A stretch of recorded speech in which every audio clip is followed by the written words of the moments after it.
Sinumpaang Salaysay. Ako si Leopoldo Untalan Tan Jr. Nasa 54 na taong gulang Pilipino at kasalukuyang kapiit sa Service Support Company Philippine Military Academy. Matapos makapanumpa na ngayon sa batas ay malaya at kusang loob na nagsasaad ng mga sumusunod. Noong taong 2005, ako ay nahatulan at nakakulong sa Davao Prison Penal Farm dahil sa paglabag ng RA 9165. Noong mga bandang July 2016, habang sinisilbi ko ang aking sentensya sa maximum compound, dumalaw sa akin ang kaibigan ko na si SPO4 Arthur Narsulis. Si SPO4 Arthur Narsulis ay kaklase ko noong high school. At sa kanya din ako humihingi ng tulong ng aking kaso. Siya ay naka-assign sa CIDG 11 at nakabase sa Davao City. At boss niya si Colonel Edelberto Leonardo, Regional Chief ng CIDG 11 Davao City, at Lieutenant Colonel Rina Garma. Noong araw din yun, nakiusap sa akin si SPO4 Arthur Narsulis at sinabi niya na may ipatatrabaho ako sa iyo at may basbas sa taas. Baka matulungan ka rin namin na makalaya. Kakausapin ko namin ang presidente. Sabi pa ni SPO4 Arthur Narsulis, sayang din itong isang manok kada ulo. Sa aking pagkakaintindi at pagkakaalam, ang isang manok ay 1,000,000. Tinanggap ko ang alok ni SPO4 Arthur Narsulis na pera at pangakong makakalaya ako. Dahil naniniwala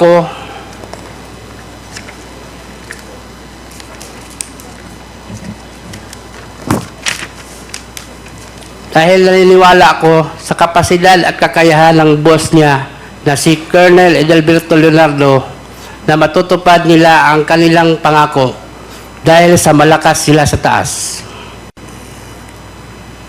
Tinanong ko kay SPO4 Arthur Narsulis kung sino ang mga tatrabahuin at pinakita niya ang isang kapirasong papel na naglalaman ng mga pangalan ni na Chukintong at Jackson Lee. At sinabi pa ni SPO4 Arthur Narsulis na 3 sila, ngunit yung isa na may pangalan na Peter Wang ay darating mamayang gabi dahil manggagaling siya sa ibang kolonya.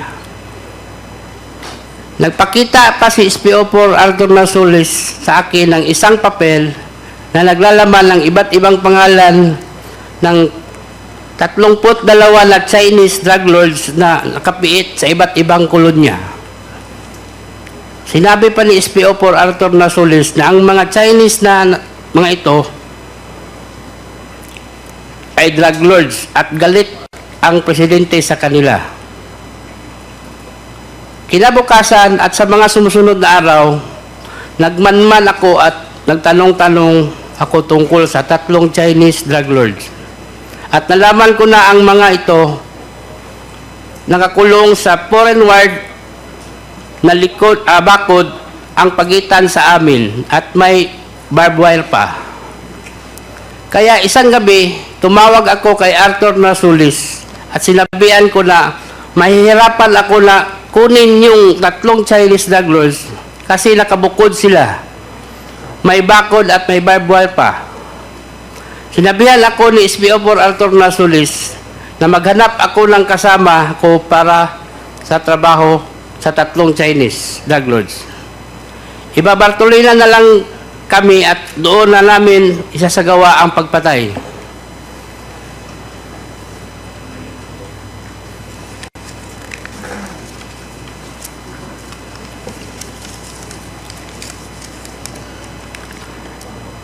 Ayaw nilang pumasok nung una dahil nakita kami sa loob ng selda ni Fernando Magdadaro.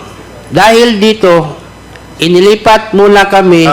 Excuse me, ano, sinusundan namin ng iyong affidavit, no?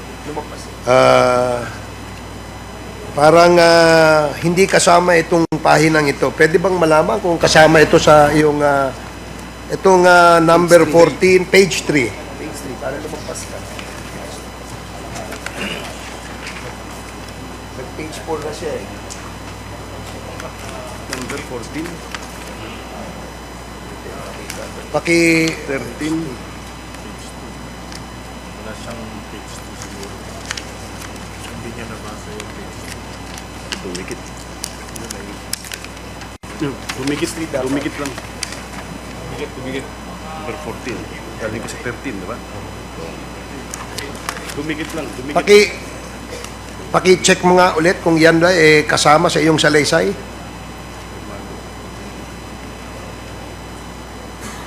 Opo. Kasama ba yan? Kasama po. Pakisagot mo lang. Yan bang pahinang yan ay kasama sa iyong sinumpaang salaysay? Kasama po. Okay, sige. Pwede mo nang ipagpatuloy. Dito ko na kinausap si Fernando Magdadaro na kasama ko din na bilanggo sa Davao Penal Farm and Person Farm. Si Andy ay kaibigan ko at alam ko na isa siyang trabahante. Sa sumunod na araw ay bumisita si SPO4 Arthur Rasulis at kinausap kami ni Andy sa labas ng Davao Penal Farm. Dito binuksan ng gate officer ang control gate at nakita ko din sa gates si Superintendent Gerardo Padilla at tinapik pa ako.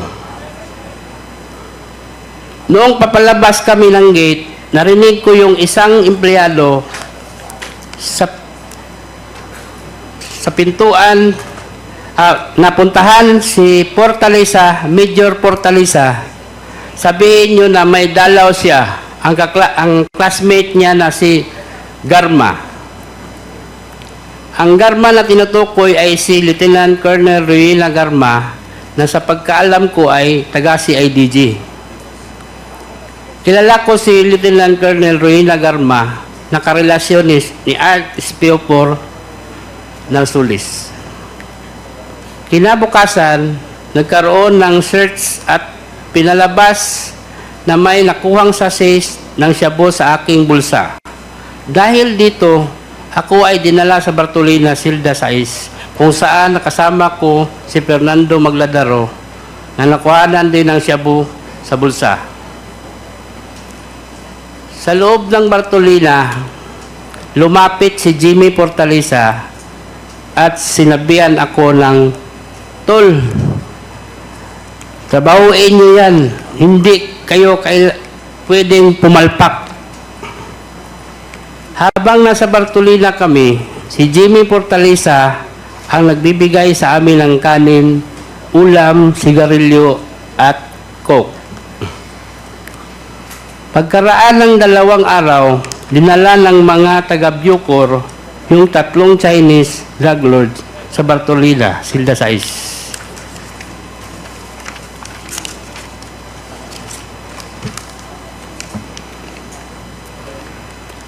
Ayaw nilang pumasok nung una dahil nakita kami sa loob ni Fernando Magdadaro. Dahil dito, nilipat muna kami sa Bartolina, Silda 4, saka pumasok ang 3 Chinese drug lords at pagkaraan ng ilang minuto ay binalik din kami sa Bartolina, Silda 6.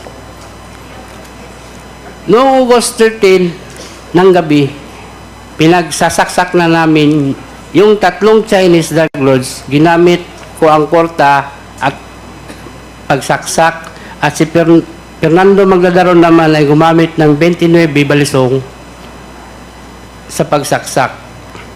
Ang korta at 29 balisong na nagamit ng palaksak na binigay ni Leo Pinkian isang araw bago yung insidente. Si Leo Pinkian ay mayor ng Bartolina. Napag-usapan namin ni Fernando Magdadaro na sabay naming sasaksakin yung tatlong Chinese drug lords, kaya pinagsasaksak niya si Chu Kintong habang pinagsaksak ko naman si Peter Wang. Pagkatapos sumunod na pinagsasaksak ni Fernando Magdadaro si Jackson Lee.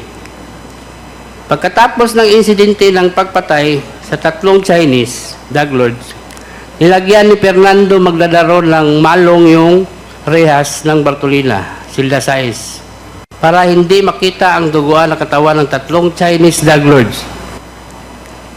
Pagkatapos ay dumating si Superintendent Gerardo Padilla sa Bartolina, Silda Sais, at sinabi niya na, anong ginamit ninyo? Ihagis sa labas. At hinagis naman namin ang korta at ang balisong sa labas ng silda. Nilabas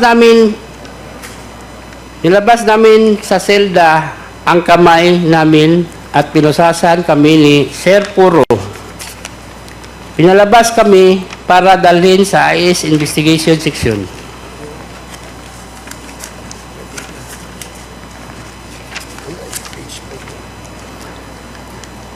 Habang naglalakad kami papuntang Investigation Section, tumunog ang cellphone ni Superintendent Padilla. Nakita ko sa napilindot ni Superintendent Padilla ang kanyang cellphone. Nadinig ko na sinabi nung tumawag kay Superintendent Padilla, "Congrats, Superintendent Padilla. Job well done." Pero grabe yung ginawang dinuguan. Alam ko na ang kausap ni Superintendent Padilla ay si Presidente Duterte dahil pamilyar ko ang boses niya. Sandali lang, no? Teka muna, medyo seryoso yung sinabi mo, eh. Pinaninindigan mo ba yan? Opo, sir. Pwede bang ulitin mo kung ano yung sinabi mo?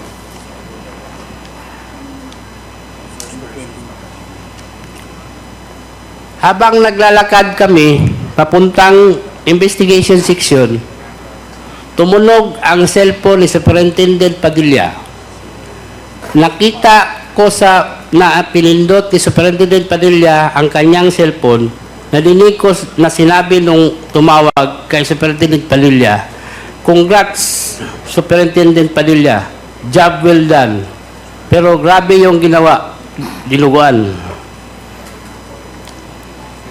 Meron kang kasing binanggit, na pangalan, yung nandito sa number 29. Ito ay pinaninindigan mo. Opo. Pwede bang pakiulit mo ulit kung ano yung sinabi mo dito? Alam ko na ang kausap ni Superintendent Padilla ay si President Duterte dahil pamilyar ko ang boses niya. Nakakausap mo ba si President Duterte? Naririnig ko lang palagi yung boses niya, kaya pamilyar yung boses na narinig ko.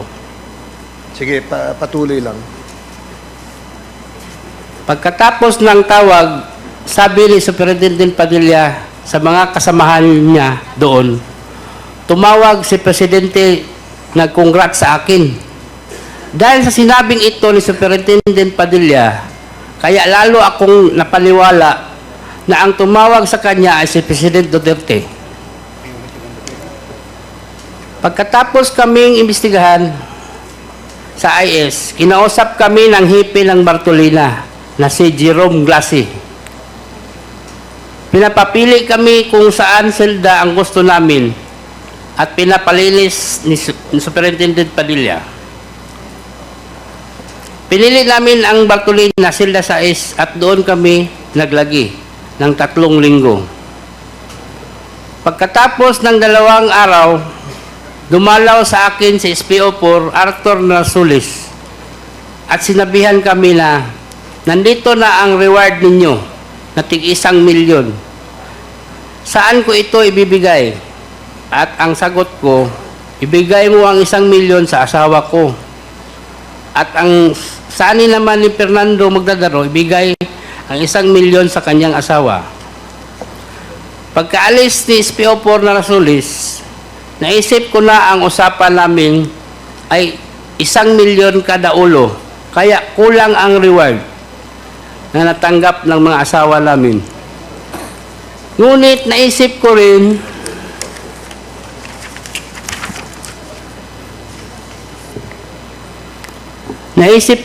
na isi-target lang naman at importante ay ang kalayaan namin. Noong sumunod na araw ay dumalaw ang asawa ko at ang asawa ni Fernando Magdadarong at kinumpirma nila na natanggap na nila ang tig-1,000,000. Palagi kong tinatawagan si SPO4 Arthur Narsulis tungkol sa aming paglaya at ang palagi niyang sinasabi, mag-antay-antay lang kayo, makakalaya din kayo. Sabihan namin ang presidente. Naghintay kami sa pangakong yun hanggang matapos ang administrasyon, hindi kami tinulungan na lumabas. Hanggang sa pinaamin nila ang kaso ng pagpatay sa 3 Chinese drug lord at kinasuhan kami ng homicide. Ngunit sa kalaunan namin para matapos na at tulungan kaming makalaya. Nakumbik kami sa pagpatay sa 3 Chinese drug lord. Ibinigay ko itong salaysay na ito dahil sa galit ko sa kanila. Ginawa naman namin ang pinatrabaho nila pero hindi naman tinupad ang kalayaan na pinangako. Ang lahat ng sinasabi ko ay sa salaysay na ito ay pawang katotohanan lamang at walang sino man ang nagturo o nag-impluensya. At alam ko rin na maaring gamitin laban o pabor sa akin, sa ngayon ito ay na lang po ang masasabi ko at wala nang idadagdag pa sa aking salaysay. Bilang patuto, lumagda ngayong ika-21 Agosto 2024 na lungsod ng Baguio. Maraming salamat. Okay, salamat Mr. Tan.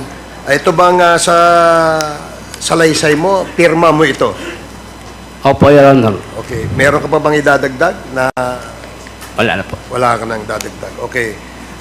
Mr. Tan, pwede ba kitang tawagan na tata? Opo, Your Honor.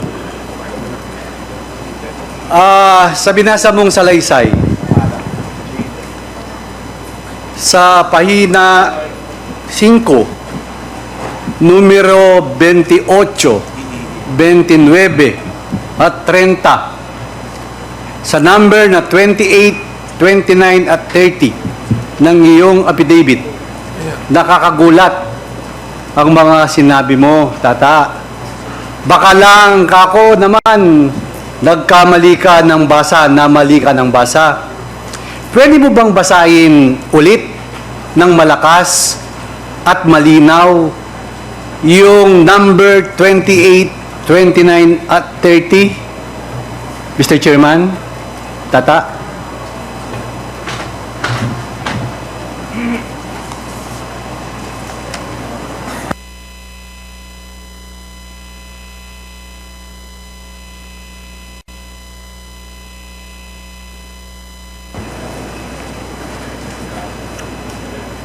$28, $29. 28, 29, 30 po, tata. Habang naglalakad kami papuntang investigation section, tumunog ang cellphone ni Superintendent Padilla. Nakita ko sa napilindot ni Superintendent Padilla ang kanyang cellphone. Nadinig ko na sinabi nung tumawag kay Superintendent Padilla, "Congrats, Superintendent Padilla. Job well done." Pero grabe yung ginawa, dinuguan. Alam ko na ang kausap ni Superintendent Padilla ay si Presidente Duterte dahil pamilyar ko ang boses niya. Pagkatapos ng tawag, sabi ni Superintendent Padilla sa mga kasamahan niya doon, tumawag si Presidente Duterte, nag-congrats sa akin. Dahil sa sinabing ito ni Superintendent Padilla, kaya lalo akong napaniwala na ang tumawag sa kanya ay si President Duterte. Mr. Chairman, tata, hindi lang po sa buong Pilipinas na naririnig kayo at napapadood, kundi buong mundo. sa oras na ito. Uulitin ko po sa iyo. Baka po namali tayo ng dinig. Basahin ko po ulit sa inyo. Number 28. Habang naglalakad kami papuntang investigation section, tumunog ang cellphone ni Superintendent Padilla. Nakita ko na pinindot ni Superintendent Padilla ang kanyang cellphone. Nadinig ko na sinabi nung tumawag kay Superintendent Padilla, "Congrats, Superintendent Padilla. Job well done.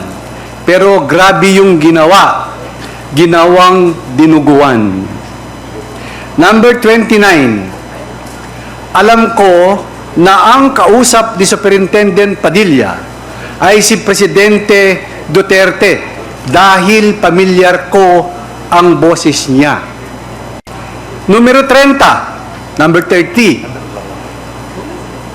Pagkatapos ng tawag, sabi ni Superintendent Padilla sa mga kasamahan niya doon, tumawag si Presidente, nag-congrats sa akin dahil sa sinabi nito ni Superintendent Padilla, kaya lalo akong napaniwala na ang tumawag sa kanya ay si Presidente Duterte.